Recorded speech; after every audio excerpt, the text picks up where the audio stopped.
दोस्तों, मैं doctor रामनिका Gandhi.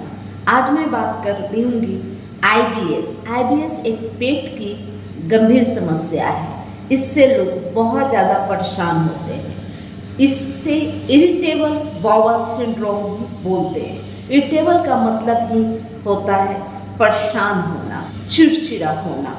Irritable bowel syndrome अगर आपको हुआ है, इसका मुख्य कारण भी यही है कि अगर आप दिमाग से थोड़े चिड़चिड़े हों, आपको एंजाइटी की समस्या हो, आप बात बात में गुस्सा करते हो, चिड़चिड़ाते हो, तो ऐसी स्थिति में इरिटेबल बाउल सिंड्रोम आम होने की समस्या है। इरिटेबल बाउल सिंड्रोम की सबसे प्रथम समस्या यही है कि अगर आपको बार बार एंजाइटी की समस्या होती है, आप रात को देर रात आप जागे रहते हैं, आपको सोने में दिक्कत होती है, आप सोते नहीं हैं, आप मोबाइल फ़ोन में लगे रहते हैं, तो ऐसी स्थिति में इरिटेबल बाउल सिंड्रोम हो जाता है। साथ में सबसे देखा गया है कि यह उन लोगों को ज़्यादा होती है जो एंटीबायोटिक्स का प्रयोग बहुत ज़्यादा किए हैं। पेन किलर व एंटीबायोटिक लेने की वजह से भी इरिटेबल बाउल सिंड्रोम होती है। तीसरी कारण यह है कि आपको बहुत ज़्यादा डिसेंट्री की समस्या रही हो, लूज मोशन हुआ हो और आपने एंटीबायोटिक वगैरह लिया हो उसे ठीक करने के लिए, तो आपकी उस वक्त की समस्या तो ठीक हो जाती है, लेकिन अधिक एंटीबायोटिक का प्रयोग करने की वजह से आपको इरिटेबल बाउल सिंड्रोम की समस्या हो जाती है। इसका यही कारण है कि आपके आंतों में कुछ गुड बैक्टीरिया रहते हैं और कुछ बैड बैक्टीरिया रहते हैं। गुड बैक्टीरिया हमारे पाचन को सही करने के लिए, संतुलित करने के लिए जो गुड बैक्टीरिया रहते हैं वो एंटीबायोटिक के प्रयोग से बैड बैक्टीरिया के साथ साथ हमारे गुड बैक्टीरिया का भी समापन हो जाता है। ऐसी स्थिति में जो है कि हमारी जो आंतों से गुड बैक्टीरिया समाप्त हो जाती है, तो इरिटेबल बाउल सिंड्रोम की समस्या भी साथ में उत्पन्न हो जाती है। अगर हमारा पेट सही नहीं रहता तो हमारा स्वतः ही दिमाग सही नहीं रह पाता। पेट की गड़बड़ी की वजह से दिमाग भी असंतुलित महसूस करता है और हमें एंजाइटी होती है। बात बात में व्यक्ति चिड़चिड़ा व गुस्सा करता है। ऐसी स्थिति में हमारे होम्योपैथी में बहुत अच्छी दवा है, क्योंकि एलोपैथिक में बार बार अगर आपको कब्ज होता है या पेट में दर्द महसूस हुआ या आपको डायरिया होता है, तो ऐसी स्थिति में अलग अलग दवाइयाँ देकर उन्हें उस वक्त तो शांत कर दिया जाता है, लेकिन इरिटेबल बाउल सिंड्रोम जब एक बार होता है तो यह लंबे समय की समस्या उत्पन्न हो जाती है। इरिटेबल बाउल सिंड्रोम लंबे समय तक हमारे साथ हमें परेशान करती रहती है।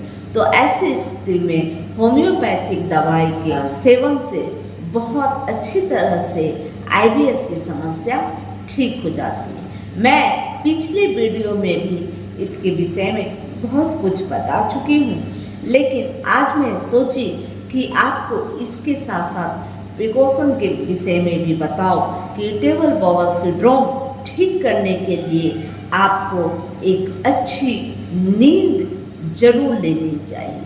आप कितना भी अधिक व्यस्त हो, फिर भी आप कोशिश करें कि आप 10 बजे रात्रि के बाद आप सो जाए। वह सुबह सुबह थोड़ा थोड़ा घूमने का प्रयास करें, टहलने का प्रयास करें, बाग बगीचों में टहले।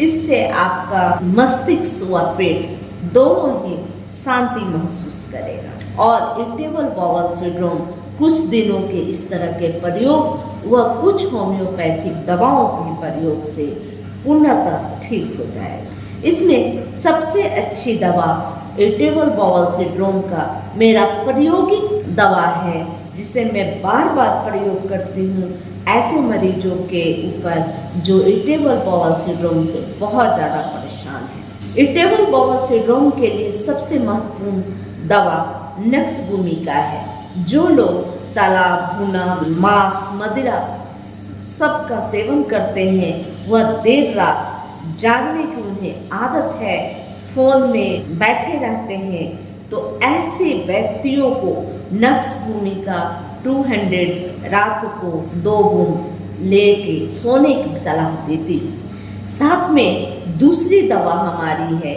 एलो। जिन लोगों को बहुत ज़्यादा डायरिया का शिकायत होता है, खाना खाते के साथ उन्हें बार बार मल त्यागने के लिए जाना पड़ता है और उनका जो स्टूल है वो पिचकारी की तरह बाहर निकलता है, बहुत ज़्यादा गैस का दबाव के साथ मल बाहर निकलता है, तो ऐसी स्थिति में एलो की 200 मात्रा 2 बूंद सुबह सुबह लेने की सलाह देती हूँ। साथ में पोडोफाइलम बहुत अच्छी दवा है उन लोगों का जिन्हें लूज मोशन होता है और कभी कभी कब्ज की भी शिकायत होती है। ऐसे पेशेंट को दर्द ज़्यादा नहीं महसूस होता और बिना दर्द के, बिना मरोड़ के या बिना पूर्वाभास के ही मल जल्द ही बाहर आने की कोशिश करता है, जिन्हें बार बार लूज मोशन व कब्ज की शिकायत सताते रहती है। ऐसे IBS पेशेंट को पोडोफाइलम बहुत ज़्यादा फायदा करता है, किंतु मैं IBS की समस्या वाले सभी मरीजों को एलो 200 2 बूंद सुबह सुबह देती हूँ तथा पोडोफाइलम 200 सुबह 2 बूंद व शाम को 2 बूंद देती हूँ और रात को नक्श भूमिका 200 2 बूंद एक बार आपसे खाने की सलाह देती हूँ। अगर एलो पोडोफाइलम दोनों दवाइयाँ अगर सुबह दोपहर खा रहे हैं, सुबह व शाम को, तो ऐसी स्थिति में दोनों दवाइयों के बीच आधा घंटा का अंतराल लेने की भी सलाह देती हूँ। इसमें एक सबसे अच्छी और भी दवा है अर्जेंटम नाइट्रिकम।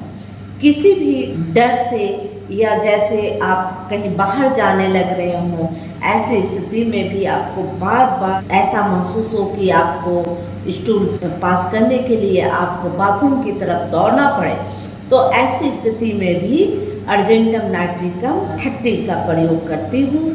अगर ऐसी स्थिति बनी हो या खाना खाने के तुरंत बाद आपको स्टूल पास करने के लिए बाथरूम की तरफ भागना पड़े, तो ऐसी स्थिति में अर्जेंटम नाइट्रिकम 30 सुबह 2 बूंद, दोपहर 2 बूंद और शाम को 2 बूंद कुछ दिनों के लिए देती हूँ। साथ में हाइड्रेटिस मदर टीचर करीब 15-15 बूंद सुबह आधे कप में आधे कप गुनगुने पानी के साथ तथा शाम के वक्त आधे कप गुनगुने पानी के साथ 15 बूंद हाइड्रेटिस मदर टीचर का प्रयोग करने की सलाह देती हूँ। इससे इसके लगातार 3 से 4 महीने तक सेवन करने के उपरांत वह रात को जल्दी सोने के साथ अगर इस तरह का दवा उपयोग किया जाए तो बहुत ज़्यादा और बहुत जल्दी ही इस इरिटेबल बॉवल सिंड्रोम यानी कि IBS की समस्या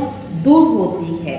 साथ में एक सबसे महत्वपूर्ण दवा है बेच फ्लावर का रेस्क्यू रेमेडी।